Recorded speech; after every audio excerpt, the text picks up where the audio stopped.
Bandai has been releasing a ton of trading card games recently, starting with Dragon Ball Super and recently including One Piece. I'm generally pretty skeptical when it comes to single property trading card games, but Dragon Ball Super, Digimon, and now One Piece all seem to have developed their own solid player bases who enjoy the games for the gameplay and not just for shiny Gokus. While I have tried Digimon, a friend of mine was more interested in One Piece, so that's the one I've explored the most. A lot of the elements of One Piece's design aren't especially revolutionary or even particularly unique, but they all come together in a surprisingly coherent and well-executed game, even if you have only a minimal interest in the One Piece manga and anime.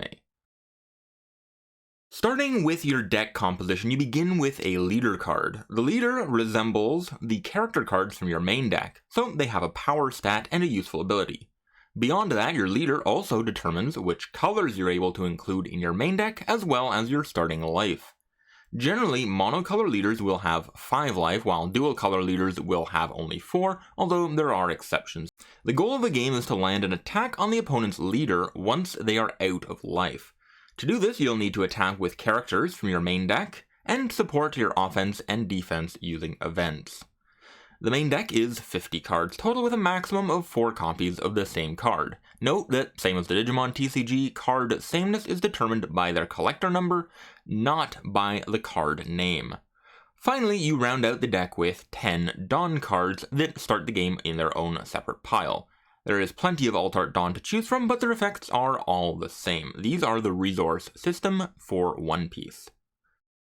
To start a game, first you place your leader face down, you set aside your 10 Dawn cards, and then you shuffle your main deck. Determine who's going to take the first turn, and then draw 5 cards from your main deck for your starting hand. You have 1 mulligan. If you don't like that first 5 card hand, you can shuffle it back into the deck and draw a new hand of 5 cards.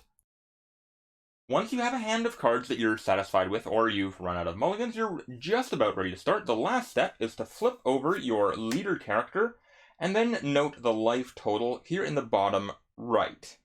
In this case, the life total is 5, so you take 5 cards from the top of your deck, and place them face down over here into your life area. From here, we are ready to go, so we'll move into a turn structure that's going to be pretty familiar for a lot of people who've played trading card games in the past. First is going to be the refresh step. That's when you take any of your arrested cards and you set them to active. Next, you will move into your draw step. That's when you draw 1 card from the deck. The first turn player will skip their first draw. And then you move into the Dawn step. That's when you take 2 Dawn from your Dawn deck and place them into your resource area here. In this case, we're going first, so we only place 1 on our first turn. So now we have a leader ready to go here, and 1 Dawn, and we head into the main phase. Now the main phase is where basically everything else happens. You can play characters from your hand by paying their cost, you can play events from your hand by paying their cost, you can play stages from your hand by paying their cost, and you can also perform attacks and activate abilities. So we're going to pay 1 cost to play out Karoo. Karoo has 1 cost here, and it has 3,000 power and no other abilities. So it's just going to chill here in our character area. Notably, you have a maximum of 5 characters at once, although if you do end up with more cards than that and you need to play them out, you can just replace cards that are already in play. The card that you replace is just sent over to your trash. This is the first turn, so we're not able to do any attacking. Neither player is able to attack on their first turn, so we've used up all of our Dawn, so we're just going to move into our end phase, which is basically where end of turn effects happen. So moving on to the opponent's turn, we'll get to see how a turn cycle normally works. So they are going to refresh, nothing to refresh over here. They're going to draw 1 card from their deck, and then they're going to take 2 Dawn and place them into their resource area. Now, the opponent actually has a couple of options here. They can play out Charlotte Pudding, which is a 3,000 power unit with a couple of extra abilities that are nice, but this is a card that's usually best to keep in your hand because it has a counter value of 2k. Any card with 2,000 power is usually worth keeping in your hand just because of how valuable a 2,000 powered counter is. Most cards only have 1,000 or nothing at all. So we're going to keep this one in our hand, but fortunately we have an alternative. So we can play out Charlotte Flampe.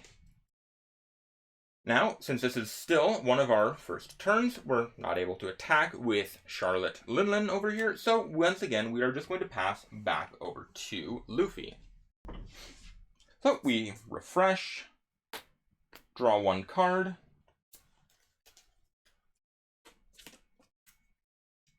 and play out 2 Dawn from our Dawn deck. Now, red tends to be an aggressive color, as it is in most games, so we're going to go ahead and play out a bunch more cards from our hand. To start with, we're going to play out Tony Chopper. Note that this game, much like Duel Masters, does not allow you to block opposing attacks. The exception to that is if your card has the blocker keyword, which conveniently Tony Chopper does here. We'll also pay out 2 to play out Usopp from our hand. Usopp has a Dawn X2 ability, and we'll get into what that means on our next turn when we move to attack with it. For now, though, we do have one attack that we can make. The opposing Charlotte Linlin has 5,000 power, so Karoo with only 3,000 is not going to be able to accomplish a whole lot there. However, Luffy does have 5,000 power as our leader, so we're going to attack with that. So we will attack, we'll declare our target, we're going to target the opponent's leader. You can also attack any of your opponent's resting characters, but they don't have any, so even if we did want to attack there, we wouldn't have that option. But you can always attack the leader, and when the attack goes through on the leader, that's when the leader takes damage. However, when you declare an attack, you move into a phase where the opponent is then able to use counter effects. There is a few different things you can do with countering. There are some events that have counter timing and they will provide a specific effect, but any card with a counter power on its side there, you're able to discard that card from your hand when you're being attacked in order to provide that boost. Note that countering is only usable by the defending player. You're not able to use counter effects to boost your own attack. However, we are currently facing a 5,000 power attack coming in on the 5,000 power Charlotte Linlin. So we'll just go ahead and discard one card from our hand with 1,000 power counter to add that power to Charlotte Linlin. In this case, it boosts Charlotte Linlin to a 6,000 power, which means that it's able to avoid the 5,000 power Luffy's attack. Now, since the attack did not go through, nobody takes damage, and the counter is discarded. Note that the counters each apply to only a single battle. So right now, Charlotte Linlin is back to 5,000 power, which means that if one of the opponent's units was able to attack and had 5,000 or more power, they would be able to swing in once again. However, at this point, the opponent not only doesn't have any units that meet that power threshold, but 2 of their units were just played this turn, which means that they are summoning sick, much like in Magic the Gathering, which means that they're not able to attack. You're not able to attack with any units the turn you play them. All that means that we're going back over to the Charlotte player's turn. They will untap, draw 1, and play out 2 more Dawn from their Dawn deck. Once again, the unit that they have in play doesn't have quite enough power to get past Luffy, and there are no targets that are tapped that they're able to target and attack. But one thing that they're going to do first is attack with Charlotte Linlin, targeting the opposing leader. Now, some cards in One Piece have a trigger ability. That is noted by the black text box at the bottom of the card, and when you deal damage to the opponent and you flip over a card from their life that has a trigger, they're able to use that trigger ability. Sometimes that'll be as simple as stopping another attack or giving you a slight power boost, but sometimes it can destroy a unit on the opponent's field. So if you are considering whether to play out a unit, you might want to do it until after you've done all of the attacks you want to do, just to keep that unit safe from opposing triggers. So we're going to do that. We're going to attack Luffy with just Charlotte at 5k power. Now, Luffy does have some cards in their hand that they're able to use to counter, to defend themselves, and they also have a blocker in play that they could be using to defend themselves as well. However, they are actually going to take this hit. Sometimes you want to take your hits because what happens when you take damage is you take a look at the card. If it has a trigger ability, you can reveal it to the opponent and then use that ability. But if it doesn't, you don't need to reveal it, you can just add it to your hand. This means that, especially for decks that have a nice supply of life, like Luffy and Charlotte, who both have 5, sometimes it's correct to take a little bit of damage early just to make sure that you have enough cards in hand to continue making meaningful plays for the remaining turns of the game. To finish out the Charlotte player's turn, they are going to tap 4 Dawn to play out Baron Tamago.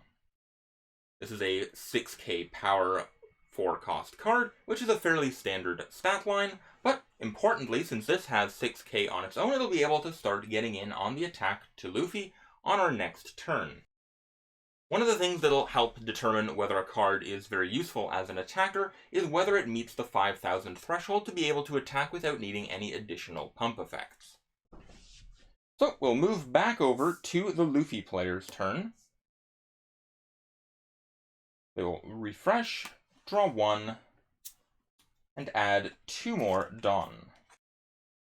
Now the Luffy player does have plenty more cards to play out from their hand, but they do want to start putting a little bit of pressure on Charlotte Linlin. So the first thing we're going to do is just attack with Luffy for 5,000 power against the opposing leader character.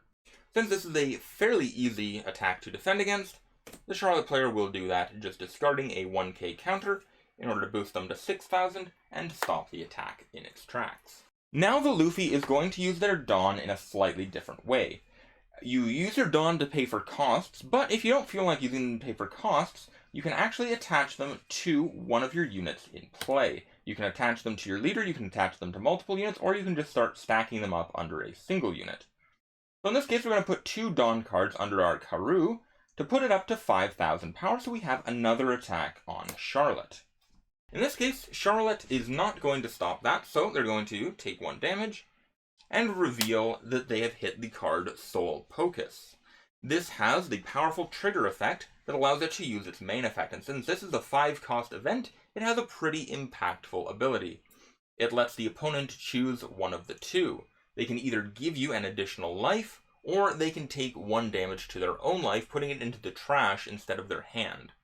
So, in this particular case, the Luffy player is going to let the Charlotte player gain 1 life here.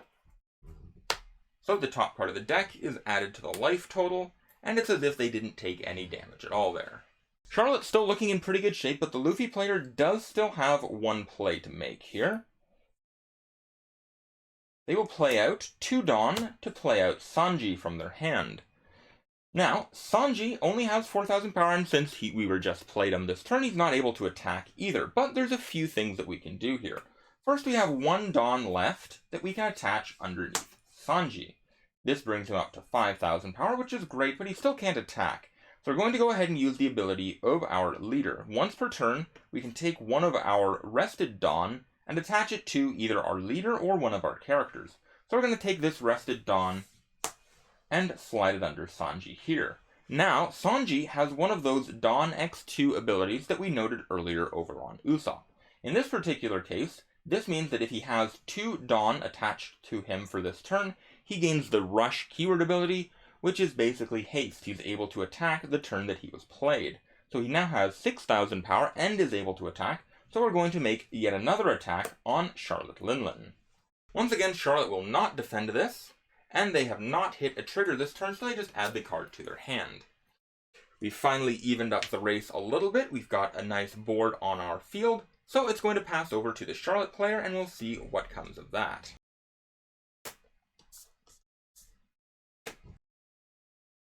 Draw 1, play 2 Dawn. To start with, we are going to simply attack with our leader card, and we could target Luffy and try and get a bit more damage in, but as mentioned, yellow is a little bit more late game focused, so instead they are going to target one of the downed characters. Now this attack works much the same. You simply compare the power value of the attacker to the defender, and if the attacker has equal or more power, then they are defeating the opposing character. In this particular case, the Dawn only gives advantages in power during your own turn. So the Karoo is still at a 3,000 power, facing down 5,000 coming in from Charlotte Linlin. Much like an attack on the leader, you're able to discard counter cards from your hand in order to increase the defense of your character. But in this particular case, you'd need to discard quite a lot of cards in order to make up that power difference. So in this case, it's easier just to allow Karoo to be defeated. So if a character is defeated, it goes over here to the trash, and then the Dawn are returned to the Dawn pile rested. Next up, the Charlotte player will use Baron Tamago to attack the Sanji. This is now a 6,000 power to a 4,000 power, which means once again there's a fair power difference, which means that the Luffy player is going to have to discard quite a few cards in order to keep Sanji alive here. Fortunately, they don't have to, though. They are going to use the blocker ability of their Tony Chopper. Any attack your opponent declares can be redirected to a card with blocker simply by tapping it. So in this particular case, the attack is now targeting the Tony Chopper instead of the Sanji. Tony Chopper only has 1,000 power, but it did its job here and kept that attack away. Next up, the Charlotte player will attach one of their Dawn to Charlotte Flampe. And once again, they want to keep the opposing board as clear as possible, so they're going to go for a bit of advantage and attack Sanji. As much as the Luffy player doesn't really want to see Sanji go, in this particular case they have enough that they want to spend their Dawn on the next turn, that they're not really too keen on putting a bunch of Dawn onto Sanji in order to make it a viable attacker, so they're just going to let this attack happen, and once again the Dawn return to the resource area. Notably, when you start your turn, if there's any Dawn left on your field, they all return to the resource area anyway, so you don't need to worry about losing out on resources, because you start equipping your Dawn to your characters. That all returns back to the resource area at the start of each of your turns. Finally, the Charlotte player is going to finish out their turn by tapping 5 for Charlotte's Snack. That is another 6k attacker, so they're developing their board quite nicely. Back over here on Luffy's side, we are starting to run a little bit low on characters in play. Once again, we've been reduced down to only this Usopp, but that's okay. We're going to draw our card to get 2 more Dawn.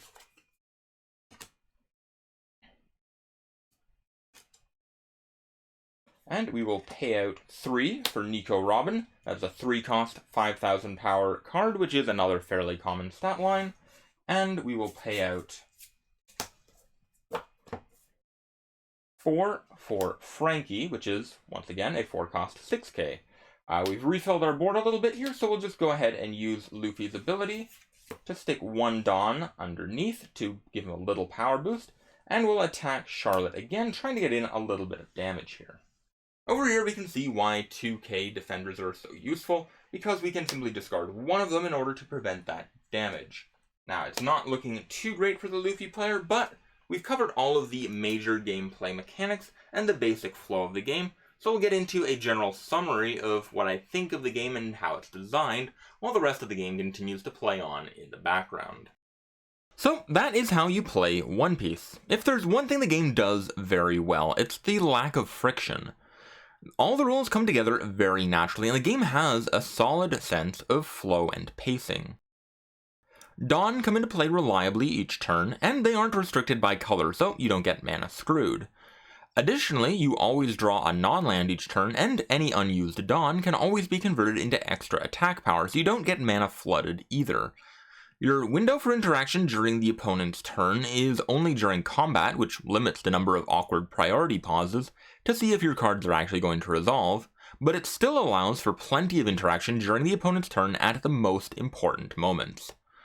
Blocker and counter abilities, as well as being able to attack opposing characters, gives slower, more controlling decks plenty of tools, but the game never fully stalls, since at all else fails, you're able to just dump all of your Dawn onto your leader and swing with that. One Piece also has a very strong sense of pacing in how the game develops over time.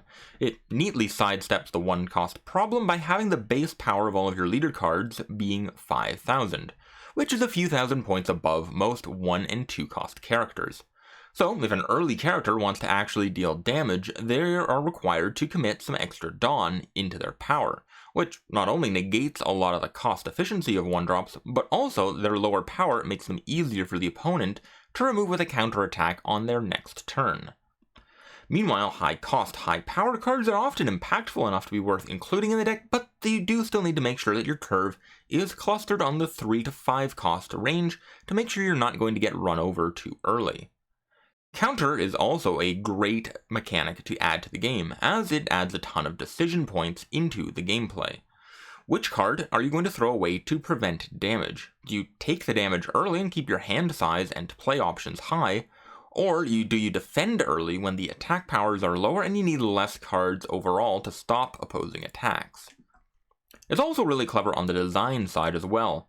Since 2k counters are useful enough just for the counter value alone, it lets you add a bunch of situational and silver bullet cards into a deck without the risk of them being dead cards and disrupting the main game plan. Admittedly, originality isn't One Piece's strong suit. One Piece uses shields as life, some of which have triggers that provide a benefit to the player taking damage.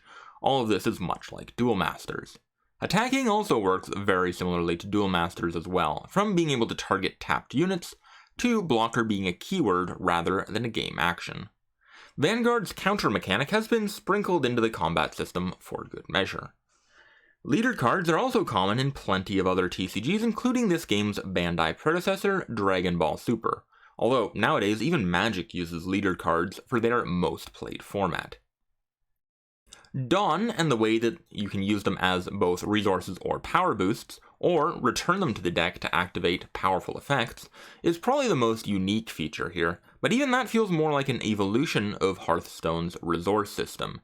It's a significant improvement in my opinion, and the game does make the most of its system, but it still feels more like an iteration rather than an innovation. None of this is bad. There is a reason these mechanics are used in other games, and that's because they work.